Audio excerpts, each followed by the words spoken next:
सोचिए, एक लड़का जो कभी देश के लिए ओलंपिक मेडल जीतने का सपना देखता था, आज वो देश के सबसे कुख्यात गैंगस्टरों में से एक है। जी हाँ, ये लॉरेंस बिश्नोई की कहानी का सबसे बड़ा पैराडॉक्स है। चलिए आज समझते हैं कि ये सब हुआ कैसे। तो एक तरफ तो था एक एथलीट बनने का सपना, और दूसरी तरफ है एक हाई सिक्योरिटी जेल से चलने वाला पूरा क्रिमिनल एम्पायर। सवाल तो यही है कि आखिर ऐसा क्या हुआ? एक खिलाड़ी का सपना एक अपराधी की हकीकत में आखिर बदला कैसे? तो चलिए कहानी में थोड़ा पीछे चलते हैं, उसके कॉलेज के दिनों में, क्योंकि यही वो वक्त था जब उसकी जिंदगी ने एक ऐसा खतरनाक मोड़ लिया जहां से शायद वापसी कभी मुमकिन ही नहीं थी। यूनिवर्सिटी के दिनों में ही कुछ ऐसी घटनाएं हुई जिन्होंने उसे अपराध की दुनिया में धकेल दिया। कहानी की शुरुआत होती है एक स्टूडेंट यूनियन इलेक्शन से। चुनाव में मिली हार वो बर्दाश्त नहीं कर पाया और उसने जीतने वाली पार्टी पर गोली चला दी। साल 2012 में वो पहली बार जेल गया। 2014 में फिर गिरफ्तार हुआ, लेकिन इस बार वो पुलिस हिरासत से भाग निकला और फिर 2016 में उसे दोबारा पकड़ा गया और तब से वो जेल में ही बंद है। वैसे कुछ मीडिया रिपोर्ट्स इस कहानी का एक और ही पहलू बताती हैं।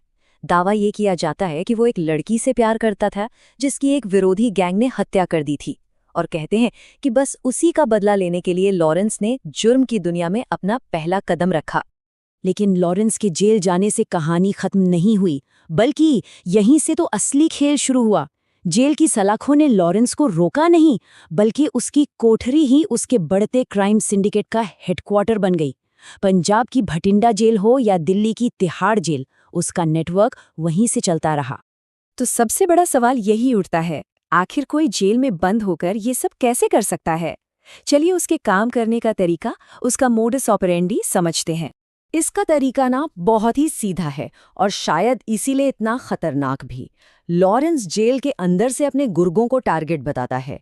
सिंगर सिद्धू मूसेवाला के केस में भी बिल्कुल यही हुआ था। लॉरेंस ने जेल से गोल्डी बराड़ को टारगेट दिया और फिर गोल्डी ने शूटर्स और हथियारों का इंतजाम करके उस हत्या को अंजाम दिया। और जब बात वसूली की आती है तो भी उनका तरीका एकदम सेट है। पहले उसके गुर्गे फोन करते हैं, अगर पैसा नहीं मिला तो लॉरेंस खुद आखिरी कॉल करता है, और अगर उसकी कॉल के बाद भी बात नहीं बनी तो फिर वो इंसान निशाना बन जाता है। अब जरा लॉरेंस से हटकर उसके बनाए हुए इस पूरे सिस्टम पर नजर डालते हैं, क्योंकि ये सिर्फ एक अकेले आदमी का काम नहीं है, ये एक पूरा ऑर्गेनाइज्ड नेटवर्क है। एनआईए की एक रिपोर्ट की माने तो बिश्नोई गैंग में 700 से ज्यादा शूटर्स हैं। ये नंबर खुद बताता है कि उसका नेटवर्क कितना विशाल है। ये गैंग ना किसी कॉर्पोरेट कंपनी की तरह काम करता है, जिसमें बड़े बड़े खिलाड़ी अलग अलग रोल निभाते हैं। गोल्डी बराड़ कनाडा से पूरा ऑपरेशन संभालता है। लॉरेंस का भाई अनमोल बिश्नोई अमेरिका से फाइनेंस का काम देखता है, और संपत नेहरा और काला जठेड़ी जैसे लोग जेल में बैठे बैठे ही भारत के अलग अलग इलाकों में गैंग का काम देखते हैं। और इस गैंग के मेंबर्स भी कोई मामूली अपराधी नहीं है। संपत नेहरा, जो हरियाणा और पंजाब का काम देखता है, एक जमाने में नेशनल लेवल का एथलीट था। हर्डल रेस में सिल्वर मेडल भी जीत चुका है। सचिन बिश्नोई, जिसे अजरबैजान से भारत लाया गया, उसने तो खुद मूसेवाला को गोली मारने का दावा किया था। ये बातें इस नेटवर्क को और भी ज्यादा कॉम्प्लेक्स बना देती हैं।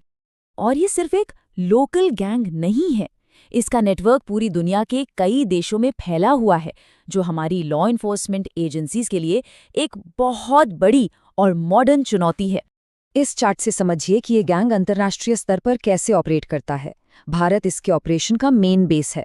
कनाडा से गोल्डी बराड़ जैसे लोग लीडरशिप और लॉजिस्टिक्स संभालते हैं। अमेरिका फाइनेंस और छिपने की जगह देता है, जैसा कि हमने अनमोल बिश्नोई के केस में देखा। और दूसरे देशों का इस्तेमाल भर्ती और तस्करी जैसे कामों के लिए किया जाता है। और आखिर में ये पूरा मामला हमें एक बहुत ही बड़े और ज़रूरी सवाल पर लाकर छोड़ देता है। लॉरेंस बिश्नोई का केस हमारे सिस्टम की एक बहुत बड़ी कमी को दिखाता है कि जब कोई अपराधी जेल के अंदर से ही एक इंटरनेशनल सिंडिकेट चला सकता है, तो फिर कानून और व्यवस्था का क्या मतलब रह जाता है। ये एक ऐसा सवाल है जिसका जवाब पूरे सिस्टम को मिलकर खोजना होगा।